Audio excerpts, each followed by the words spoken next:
Tayo sa 500 watts na Hanabishi rice cooker. Okay.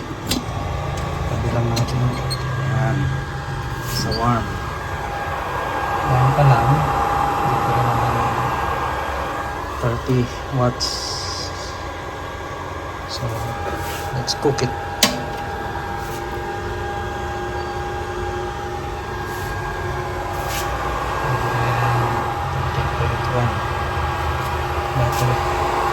Ito harvest natin ngayon. Time check. Okay, so nasa 40%. Low.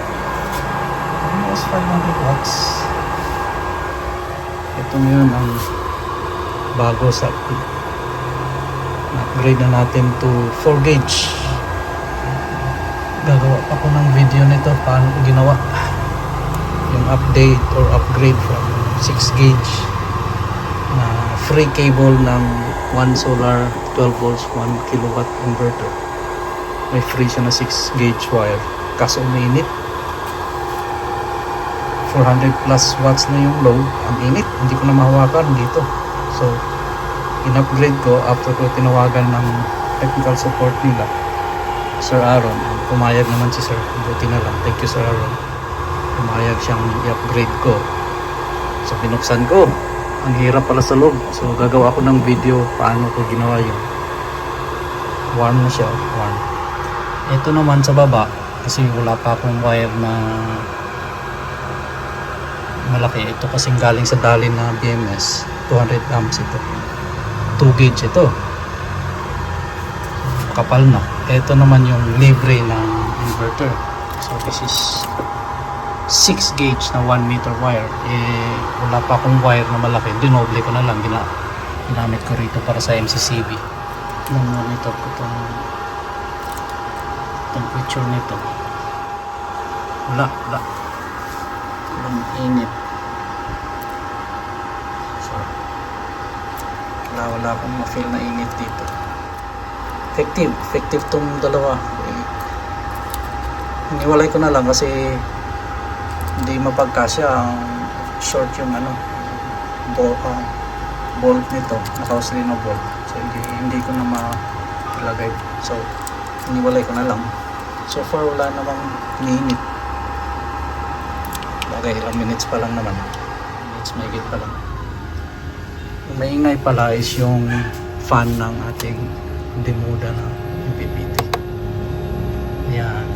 So far harvest niya 11.12 amps, nasa 45 volts. Ito mainit kasi. Yan, maganda temperature gun. Wala ng ibang tool, so ito yung gagamitin. Ano, so far dito wala. So far na yan dito wala. Ito wala, medyo warm lang, like medyo lang, pero wala.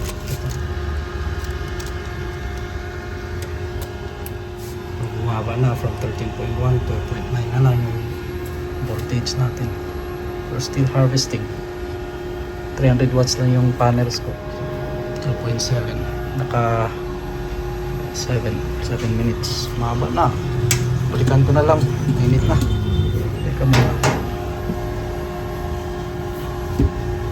Warm. Kasi warm dito. So pag dito naman yung warm, hindi naman mainit dito. May fan kasi hindi warm. So yung warm niya galing talaga dito. After almost 10 minutes, after mga 9 minutes, walang mainit. Thank you, good. I'm happy. So magagamit natin full potential ng inverter natin na 12 volts 1 kilowatt. This is just less than 500 watts or 478 watts na load, half sa capacity ng inverter natin. Nip. Yan, almost boiling. So cut off na natin, haba na. Okay, balikan natin mamaya. Okay. Ito boiling na. Still warm.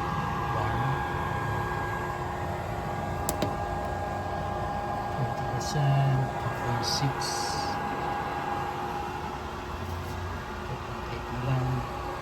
Still harvesting. Okay na lang. So, okay na. And then, syempre, alam mo yan para ano yung itlog, diba? Pilipino tayo. Gagawin ko dyan, pag nag-warm na ito, mamaya, isip na ng warm. Gagawin ko ay, lalagay ko yung itlog. Mag-boil tayo dyan. Para 2 birds in 1 stone. Luto yung kanin, meron pa tayong boiled egg. Ano? Siyempre, inugasan ko yan. Sinabungan. Ito is local rice. M3 yung variety. Tsaka nilagyan ko ng bali 1.5 cup ito. Yung measuring cup namin. Tapos nilagyan ko ng asin, mais, rice ng mais, parang 1/3 cup lang ata.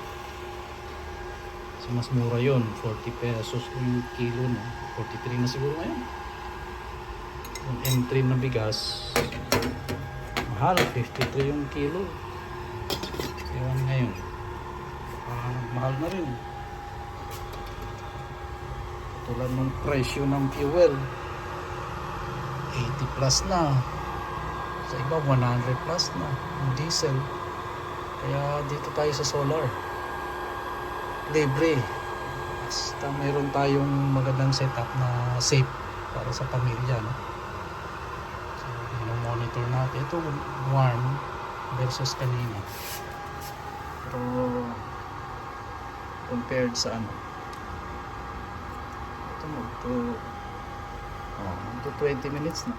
Tapos based sa dali na up, nasa 30 plus yung temperature dito, 38 ata, 37. Ayun, nag-set na siya sa warm. Ibig sabihin, bumaba na yung yan, no? 40 plus na lang. Balik na sa 13. Oh, this is warm. Yung dito na side hindi. So yung init galing dito na side.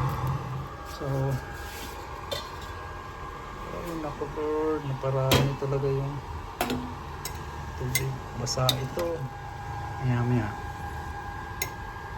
lagay ko na yung itlog. Actually hindi maya ngayon na lalagay itlog. Bubuhay tayo ng itlog. O, 2 birds in 1 stone. So yan, so far all good. Thank you, successful. Upgrade.